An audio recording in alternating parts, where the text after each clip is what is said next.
So today, we're going to be taking a look at some software which has been kindly provided by Paralells Desktop. Now just to confirm, this video has been sponsored by them, so big shout out to Paralells for sponsoring today's video. Now if you're wondering what Paralells Desktop is, Paralells Desktop actually allows you to run virtualization software more specifically on your macOS device. Now I'm going to be going into detail exactly what you can do with the software and what features it actually covers. So just before we do go ahead, quick introduction, my name is Matthew from Matthew's Tech Hub. Welcome back to the video everyone, hope you're doing well. So without further ado, let's roll that intro and jump straight into the video. So you're probably now thinking, what actually is Paralells Desktop? Well, in simple terms, it's virtualization software. It creates virtual machines on your Mac that runs Windows or Linux as if it was a separate computer, but it all lives inside your Mac. Now, this isn't some small indie product either. Paralells Desktop has been around for nearly 20 years and has over 7 million installs and is used by 50,000 businesses worldwide. So let me show you here. So as you can see, we can actually install Microsoft Windows 11, or you can install an older version of macOS along with different flavors of Linux. So this saves you having to go out and buy another machine, and you can just run it all in one place on your macOS device. What's also worth knowing is that it's the only solution that's been officially authorized by Microsoft to run Windows 11 on Apple Silicon Macs. On M1, M2 or M3 like me, or even an M4, you're covered and it's fully legitimate. So a big selling point for most people is simple. Instead of spending money on a Windows PC just to handle a handful of apps, you can run everything you need to right here on your Mac. So getting started is pretty straightforward. When you open Paralells Desktop for the first time, you'll get a one-click option to download and install Windows 11 directly. You don't need to hunt down any ISOs or go through any complicated setups. So as you can see right here, I've got this button that says Get Windows 11 from Microsoft. So let's click on this, and then we'll click on Continue. It will now run you through the installation process of installing Windows 11. So if we now just click on Install Windows in the bottom right corner, this is now going to download the ARM version of Windows 11 since I'm on an M4 MacBook Air. Now once it's actually downloaded the Windows 11 file, you can now just go ahead and click on this play button just right here. Now once it's actually downloaded Windows 11, you'll then see it's going to ask you to run through a couple of permissions which you just need to enable just if you want to connect your machine to your macOS environment. So I'm going to click on Allow right here. I'm also going to allow the microphone just right here. And you'll now see that in the background, it is now easily downloading Windows 11 and also configuring it all for us. Now, one thing that I personally like about Paralells Desktop is that it's just simply how easy it is to get a virtual machine running in your macOS environment. So as you can see in the background now, it's actually installing Windows and it has configured everything during the installation setup screen. And it also gives you a nice little message down here at the bottom saying installing Windows 11. This process usually takes 5 to 15 minutes to complete. Please do not interrupt it. And again, if you want to explore all the other services and products that Paralells Desktop has to offer, you can go ahead and click on the Explore button right here, and that'll then take you directly to their site. Now, during this step, you'll see in the background that it's now installing Windows 11, and Paralells Desktop is automatically configuring absolutely everything for us. So you can see right here, it's now going through the pre-Windows setup stage.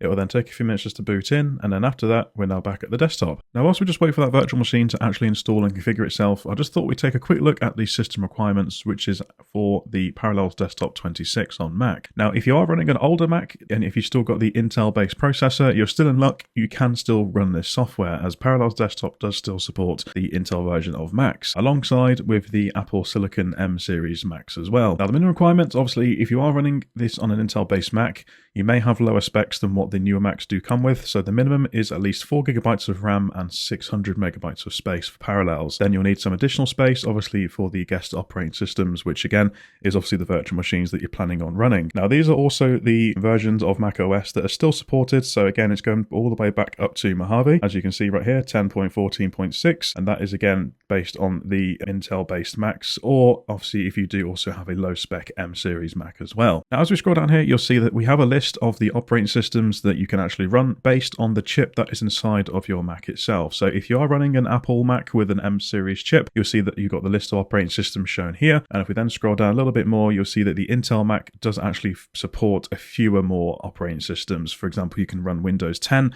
whereas you can't run Windows 10 on the M series chip. But again, Windows 10 is now outdated and no longer supported, so it makes sense to obviously use Windows 11. But again, I'll put the link for this page down in the description box down below so you can check to see if your computer does meet the minimum requirements. Now, once your virtual machine is up and running, there are some features that are really excellent, especially for day-to-day use. The first one I'm going to be showing to you guys is called Coherence Mode. Now, this is where Paralells tends to get really clever. So instead of Windows separating or appearing in a separate window, your Windows apps can essentially appear alongside the apps that you have open in macOS. So jump into Coherence Mode, you go into the virtual machine options in the top right corner, go into View, and you'll then see Enter Coherence Mode. You can also do it by using the Shift, Command, and the C option as well. Click on this, and it will then give you a little notification here just showing you that Windows 11 Virtual Machine is now swapping into Coherence Mode. So at this stage now, you'll see that nothing has appeared on screen, but all of the apps are actually down at the very bottom on my taskbar. So for example, if I wanted to open the Start menu, I can click on this Windows 11 icon right here. This will open the Windows 11 Start menu directly in macOS. Maybe I want to go into File Explorer, I can click on File Explorer right here, and you'll see that actually opens like a native window again, completely separate in macOS. So let's say, for example, now you want to open up maybe Microsoft Excel. So for example, you can have Microsoft Excel, and this is actually, again, running in Windows 11. So if I make this window here smaller, and maybe I want to open up Safari, for example. So obviously that is Safari is a macOS app, and the Excel is open in Windows 11. So as you can see, I've now got these multiple applications open in macOS, which makes it very handy, especially if you're having to swap and change between programs. Now, something else that is very handy as well is you also do get a shared clipboard. So let's say, for example, you want to share things between your macOS apps and into the Windows apps directly. So for example, I'm on my website here and I want to copy the title of my video of this one here, which is where I've made a video on how to bypass the Microsoft account requirements. So let's copy the title here, copy this, go into Microsoft Excel, and hit paste, and you'll now see that all that text has now pasted directly into Microsoft Excel. Now, coming out of Coherence Mode is very easy as well. So again, just go up to the virtual machine options at the very top, go into View, and then go into Exit Coherence Mode. And you'll see straight away, all the apps just go back to normal, and it again just loads up the Windows virtual machine like, again, we are in the Windows environment. Now, one of the new additions in version 26 of Paralells Desktop is that Windows can now actually see how much free disk space you actually have on your Mac. Now, it might sound like something small, but previously, Windows had no idea how full your Mac storage was, which essentially could cause your Mac to crash or freeze during any large installs of any software. However, now this has been fixed, this will now not be a problem if you do decide to install anything large on your Windows environment. Now, another feature that is very useful, especially in Paralells Desktop version 26, is that you can actually drag and drop files between the Windows machine and your macOS environment. So for example, as you can see on the left-hand side here, I've actually got a folder called Untitled Folder, and I've also got a document. Now let's say I want to copy these to the virtual machine. Again, I would just highlight these right here, drag these over into the virtual machine window, let go, and you'll now see that those have now just copied straight into the virtual machine. And again, you can do the same process in reverse. So if you have files on your Windows machine and you want to copy those back over to your Mac, you can just highlight the files that are on your machine, drag them out, and you'll then see they will now copy back over to the Mac. So again, a very useful and helpful feature. Now, something that's very important to talk about, especially when you're running virtual machines, is performance. Now, again, as I mentioned at the start of the video, I'm running this on a Apple Silicon Mac. Absolutely no performance issues whatsoever. So for example, if you're going to be opening multiple programs and files, which if I show you here, if I just go to open up loads of different things, you'll see that they load up pretty instantaneously and they are also very snappy. Now, something else which again I really like with Paralells is that you can actually customize how much resources you give to this virtual machine, depending on what workload you are working on. So for example, if you need to give the virtual machine more resources because you're working on maybe like a project or maybe a video editing program that might be quite very resource heavy, again, maybe your machine is struggling, you can give it more resources. So to do that, to alter those settings, you need to first of all shut down the virtual machine just by shutting down like you normally do in Windows. Then once that virtual machine has shut down, you can then go into the parallel options by going up to the Paralells options in the top right hand corner, going into the control center, and you'll then see the list of the virtual machines that you currently have on your system. You can then click on the settings icon just right here, and you'll see that you've got a few options like general, you've got options, hardware, and security. Now, start off with general. At the bottom, you've got something here called reclaim disk space on shutdown. Now, this is handy because if you are shutting down your Windows machine quite regularly, you can actually reclaim any unused space on your SSD or hard drive. So that's very useful if you're running very low on space. And the amount that will be reclaimable will also be shown on the right-hand side here. Now, the next option is options. Now in here, this is where you can actually customize what the virtual machine has access to, more specifically when it's connecting with your Mac. Now you can see on the first one here, it says mirror Mac and Windows user folders. So for example, if you have any folders or files on your desktop on your Mac or maybe in your documents, those will actually show up in the same locations on the Windows virtual machine as well. So again, if rather than having to keep dragging and dropping files between, you can actually just work with the folders and files directly on your Windows virtual machine. Now jumping into the hardware tab, you can see that we can actually change things in here, such as CPU and memory, graphics, shared printers, network, etc., etc. Now, as I've said earlier, if your virtual machine is struggling, you can actually customize how much resources you want to give this virtual machine.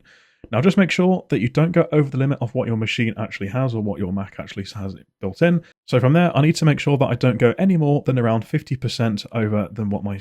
Now, once you've actually changed those, you can go onto the manual button just right here, and you can see that you can actually set the amount of processors and memory. And again, you can set those depending on how much resources you want to give your Windows virtual environment. Now, jumping into the security tab, this is where things get very clever indeed. So you can actually encrypt the whole virtual machine with a password if you are working on something maybe quite sensitive. There is also other features in here, for example, isolate Windows from Mac, which means that it will then keep the virtual machine completely separate from your Mac host. So say, for example, you don't want to share any files or you don't want it to communicate with your Mac entirely. You can also require a password, which you can see down here, if you want to require a password to make any changes to these options. Now, jumping into the backup tab, this is also a very important one. So maybe you tend to use Time Machine, which is the snapshot feature built into macOS. Now, you can actually set this to be included in those Time Machine backups. So maybe you accidentally break or do something wrong in your virtual machine. You can then go into your Time Machine backups and you can actually then restore this virtual machine back to a point of where it was good. Again, a very, very useful feature. Now, if you're a gamer on Mac, you'll know the frustration of games simply not being available on macOS. Now, Paralells Desktop actually changes that. So you can run games that, for example, like here, I am playing Minecraft, which is running very, very smoothly on this Mac. And you can play games like maybe like Counter-Strike 2, Grand Theft Auto 5, Call of Duty, and many more. Now, for the best gaming experience, the Pro Edition is recommended for Paralells Desktop, since it does give you more CPU and RAM resources for your virtual machine. But the results are impressive either way. Now, it's also worth noting that some anti-cheat protected multiplayer games may not work due to how they detect virtualization. So it's worth checking the compatibility for specific titles before you do buy this purely for your gaming needs. Now let's talk about plans and pricing. So Paralells actually offer 3 different versions of their software. You get Paralells Desktop Standard Edition, Paralells Desktop Pro, and Paralells Desktop Business Edition. Now these again are all different pricing, so the Standard Edition is going to be perfect if you are maybe using this software for very basic use. So for example, if you're maybe going to be using it to edit Word documents, edit Excel documents, very, very basic home use. Now with the Standard Edition, you are actually limited to only 8GB of virtual RAM and 4 virtual CPUs. Now for myself, I would personally recommend that you try and push for the Pro Edition. Now this is again a little bit higher in price, but you do get a lot more for your money. So again, you can actually allocate up to 128GB of virtual memory, 32 virtual CPUs for each virtual machine. You get access to the command line interface. You can run graphic-intensive Windows apps on multiple VMs. You can develop, automate, test, and debug in multiple operating systems simultaneously. And again, with all plans, you get unlimited phone and email support. Now, the pricing for these, in terms of Standard Edition, currently right now, Paralells have a massive 45% off across all of their plans. So the first one is £49.49. The Pro Edition is $54.99. And the Paralells Desktop Business Edition is $77.99. Now, if you are also a student, you get access to very special student pricing. So again, this is slightly cheaper than what the standard pricing is, but you are also getting access to 50% off compared to the retail price of 45%. Now, if you guys are interested in purchasing this software, please use the affiliate link, which will be down in the description box down below. And it is also worth mentioning that all purchases include a 30-day money-back guarantee. So again, if you're not happy with the software, you just know that you are protected with that guarantee. So what's my overall verdict of this software? I think Paralells Desktop brings you absolutely fantastic bang for your buck, especially just because it saves you having to go out and buy another separate PC just purely to run Windows. The fact that you can run games and also native Windows applications directly on your Mac, I think is just an absolutely game changer, especially for users like myself who tend to switch between Windows and Mac devices quite constantly. And most of the time, because my Mac is actually my daily machine, it just now means that I can obviously have everything from my Windows machine on my Mac ready to go whenever I need it. So again, if you guys are interested in purchasing, you can actually check out the affiliate links down in the description box down below. I hope you found this video helpful. If you have, please smash that like button to get this video into the YouTube algorithm. Please also hit the subscribe button to continue supporting the channel, and also let me know your comments and feedback down in the comment section down below. But for now, as always guys, thanks for watching. Until next time, I'll see you then. Bye for now.